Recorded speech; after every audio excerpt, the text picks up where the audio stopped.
Morning, students. Today we are going to see one important topic called dental calculus. Start with introduction.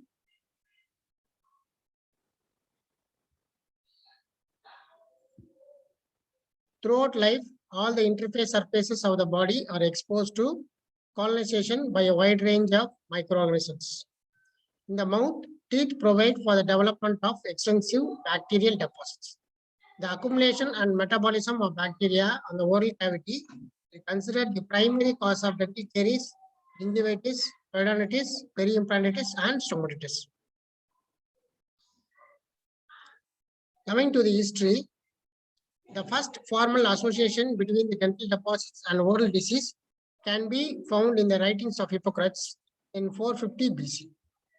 Paracelsus developed an unusual theory of disease called doctrine of calculus. He recognized the extensive formation of tartar on the teeth and related this to the toothache. In 1869, Leonard Kucker described the inflammatory changes in the gingiva in the presence of calculus in the teeth. The 19th century, Pierre Fauchard described that dental calculus is a product of saliva and is associated with Rick's disease and alveolar pyorrhea.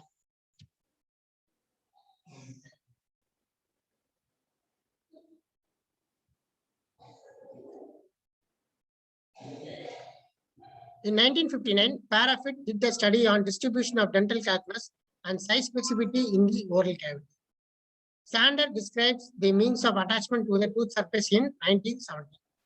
Prince, Netherland, and Magat put forward theories of calculus formation. In 1890, Friscope and Armstrong did a detailed analysis of calculus using scanning electron microscope. In 1987, Lisgarten found the role of bacteria in the calculus formation.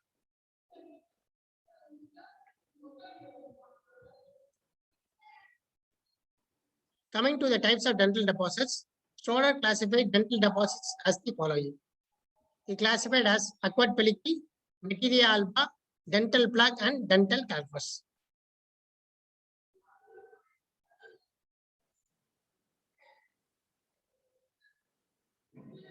Acquired pellicle is an unstructured homogeneous layer made up of salivary glycoprotein which adheres directly to the tooth surface. Materia alba, which refers to the soft accumulations of bacteria and tissue cells that lack the organized structure of dental plaque and is easily displaced by the water spray. Dental plaque is defined clinically as a structured, resilient, yellow-grayish substance that adheres tenaciously to the intraoral surface, including removal and fixed restorations. Dental calculus is a hard deposit that forms by mineralization of dental plaque and is generally covered by a layer of unmineralized plaque.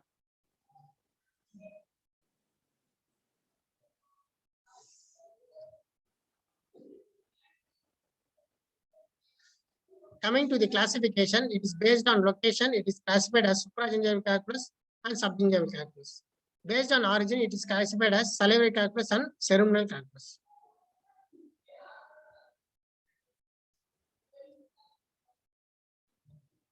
Supragingival calculus is located coronal to the gingival margin and therefore it is visible to the oral cavity. It is unusually white or yellowish in color, hard with clay-like consistency and easily detached from the tooth surface. The color is influenced by contact in which such substances, tobacco and food pigments. The two most common locations for supragingival calculus developing are buccal surface of maxillary molars and lingual surface of mandibular anterior teeth.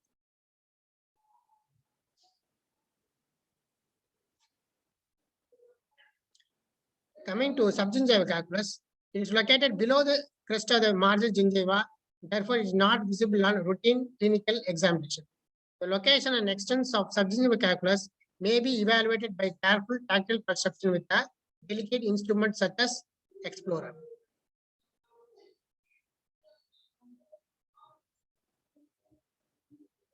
Clark and et al. Used WHO probe 621 to detect and score subgingival calculus.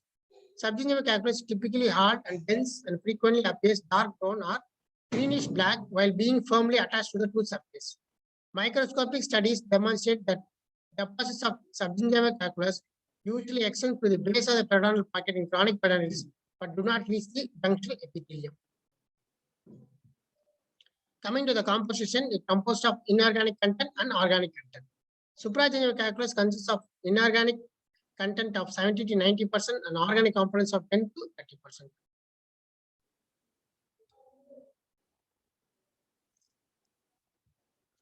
The inorganic portion consists of 75.9% of calcium phosphate and 3.1% of calcium carbonate, some traces of magnesium phosphate and other metals. The inorganic components are calcium 39%, phosphorus 19%, carbon dioxide 1.9%, and magnesium 0.08%. Some traces amount of sodium, zinc, strontium, bromine, copper, manganese, tungsten, gold, aluminium, silicon, iron, and fluorine. At least 2/3 of inorganic components is crystalline in structure.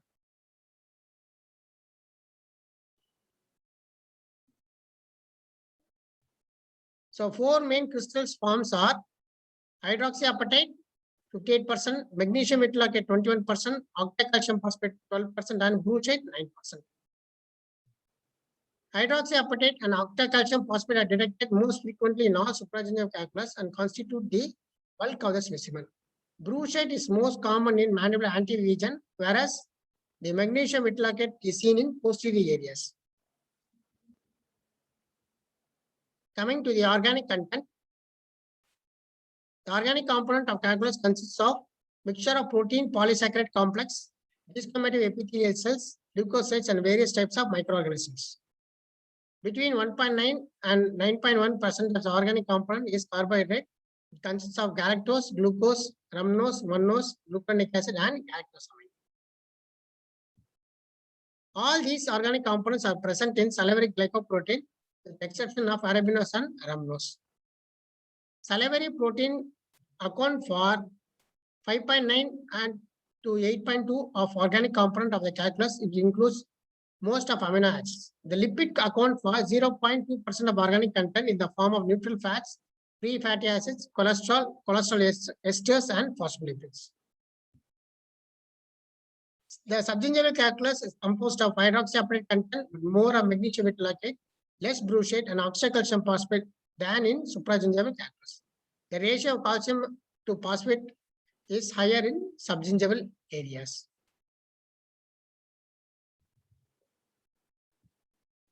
The sodium content increases with the depth of the periodontal pocket.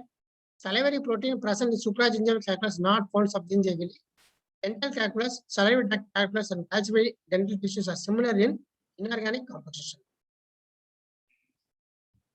Coming to attachment to the tooth surface, there are 4 modes of attachment to the tooth surface.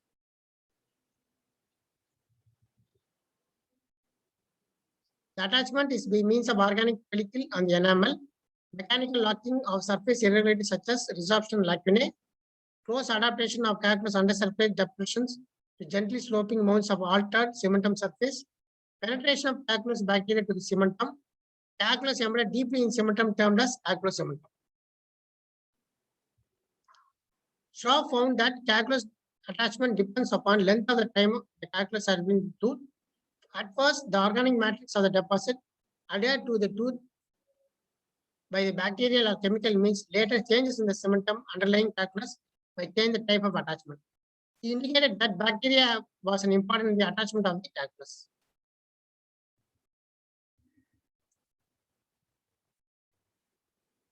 Coming to the formation of dental calculus, calculus is dental plaque that undergoes mineralization. Soft plaque is hardened by the precipitation of mineral salts, usually starts between 1st and 14th day of plaque formation. However, calcification has been reported to occur as soon as in 4 to 8 hours. Calcifying plaque becomes 50% mineralized in 2 days, 60 to 90% mineralized in 12 days. This is the stages of calculus formation. Start with acquired pellicle, initial colonization, secondary colonization, plaque maturation, mineralization, and finally calculus. Saliva is a source of mineralization of supragingival calculus, whereas the serum transitate is called the gingival cranial fluid, furnishes the minerals for subgingival calculus.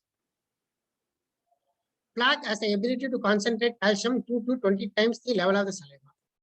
Calcification begins along the inner surface of the supragingival plaque and is attached component of subgingival plaque adjacent to the tooth.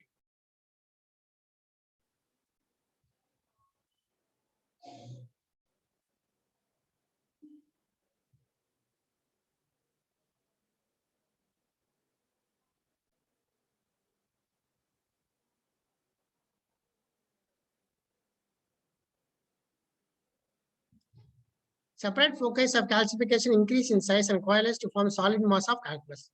As the calcification progresses, the number of filamentous bacteria increases and foci of calcification change from basophilic to eosinophilic. There is a reduction in staining intensity of groups exhibiting positive periodic acid-shift reaction. Sulfhydryl and amino groups are also reduced and instead stain with toluidine group, which is initially orthochromatic but becomes metachromatic and disappear calculus in the form of layers, which are often separated by a thin cuticle that becomes embedded in the calculus as calcification progresses. Role of bacteria in calculus formation. Although calculus can be induced in germ-free animals, human calculus developed invariably involves plaque bacterial calcification. Microbial mineralization occurs with acidogenic and carcinogenic bacteria. Studies have shown that filamentous microorganisms are predominant in supragingival calculus and calculus-associated plaque, whereas microorganisms of various morphologies are found in plaque adjacent to subgingival calculus.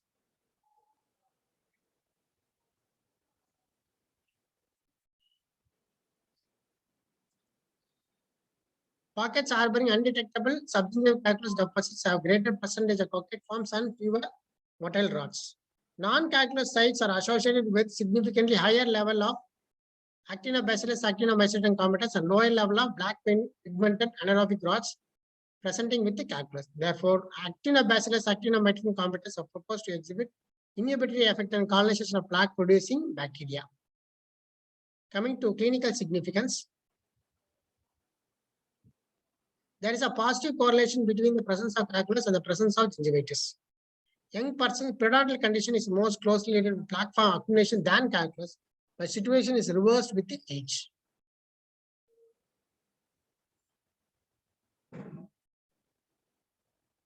The incidence of calculus, gingivitis, and periodontitis increases with age. The non-mineralized plaque on the calculus surface is the principal irritant, but underlying calcified portion may be a significant contributing factor. Does not initiate the gingiva directly, but provides a fixed nidus for continued accumulation of plaque that holds against the gingiva.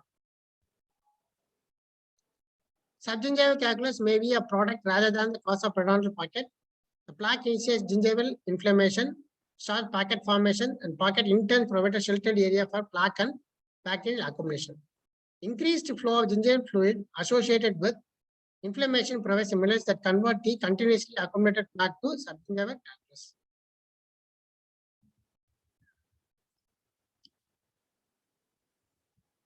Coming to microscopic appearance of calculus, dental calculus is always covered by a soft and loose layer of microorganisms. On supragingival calculus, this layer is dominated by filamentous microorganisms. Filamentous are approximately perpendicular to and in direct contact with the underlying calculus. By contrast, mixture of cocci rods filaments are covering subgingival calculus has no distinct pattern of orientation. After the treatment with the sodium hypochlorite, the filament on the surface of the supragingival calculus disappear, and scanning microscope, the supragingival calculus has a honeycomb appearance. Sodium hypochlorite washed subgingival calculus show holes in the surfaces which are less regular than those in the surface of the supragingival calculus. Beneath the layer of microorganism, there is a calcifying areas appear in the laminated due to the alternating dark and light bands. Properties of dental calculus are further investigated by Friscop in 1983.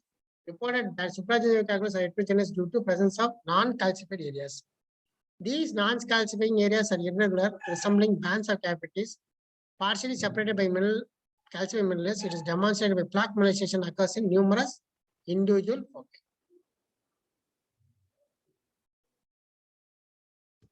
Coming to appearance of calculus in X-ray, subgingival calculus appear as irregularly shaped ledges or nodules in the röntgenogram. They form irregular contour in the radiographic ground. Sensitivity of calculus detection in radiograph is low. They do not indicate the depth of the pocket because most of the apical portion may not be calcified seen in X-rays.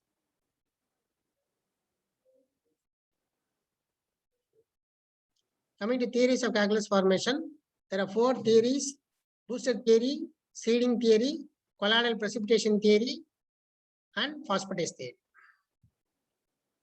Coming to the boosted theory, according to this theory, calculus will occur in a particular area where local pH, calcium, phosphorus concentration are high enough to allow precipitation of calcium salt.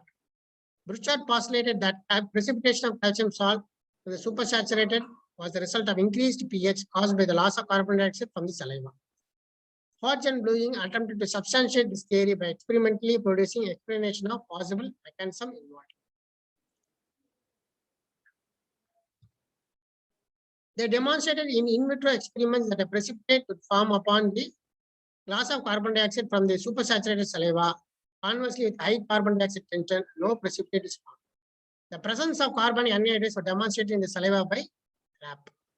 This enzyme is caused by increased uptake as well as an increased liberation of carbon dioxide from the saliva. Again, loss of carbon dioxide caused by oxidation of saliva is the resultant precipitation of calcium salt to form calculus.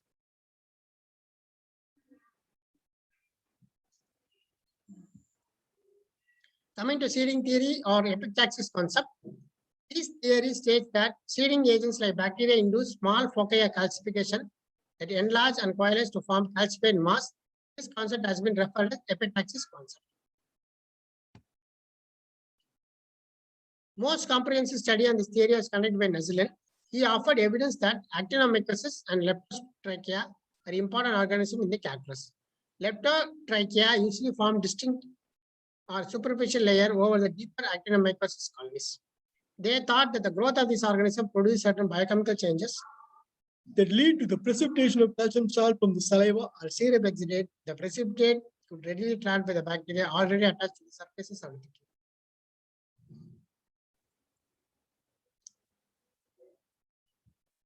Coming to colloidal precipitation theory, Prince advanced the idea that colloidal substances in saliva become viscous and form matrix for the precipitation of calculus. These colloidal substances condense around the inanimate nucleus in organic calcium and magnesium salt precipitated out the right angles to the surface, making a radiated form. Colloidal particles are then filled in around the salts to produce laminated appearance. He stated that the alkalinity of saliva is essential for calculus formation, but the alkalinity is due to the ammonia produced from the protein decomposition, not due to the loss of carbon dioxide from the saliva. Collier and Sprossen supported this theory and have recognized a viscous substance referred as various terms such as agglutinin, globulin, albumin that precipitate the saliva to the teeth to form matrix for calcium salt precipitation. Coming to phosphatase theory or enzyme theory, it introduced that enzyme phosphatase is an important factor in the hydrolysis of organic phosphates present in the saliva to produce inorganic phosphate that could precipitate as calcium salt in the calculus. Smith demonstrated the presence of histologically in the epithelium of the gingiva.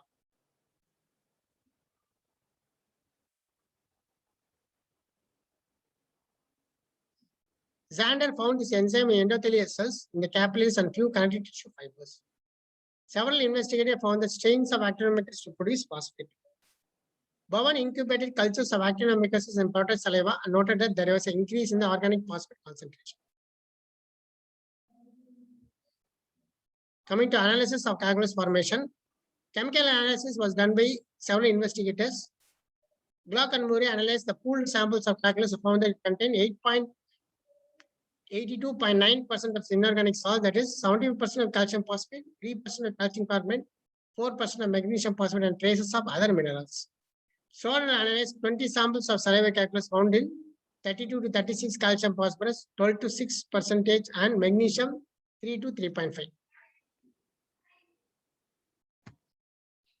Spectral analysis revealed the presence of many minerals, basic elements found to be calcium, phosphorus, magnesium, traces of sodium, potassium, and lead. Lipids and carbohydrates are being found in supragengival calculus. Lipid fraction contain cholesterol, cholesterol ester, phospholipids, and fatty acids.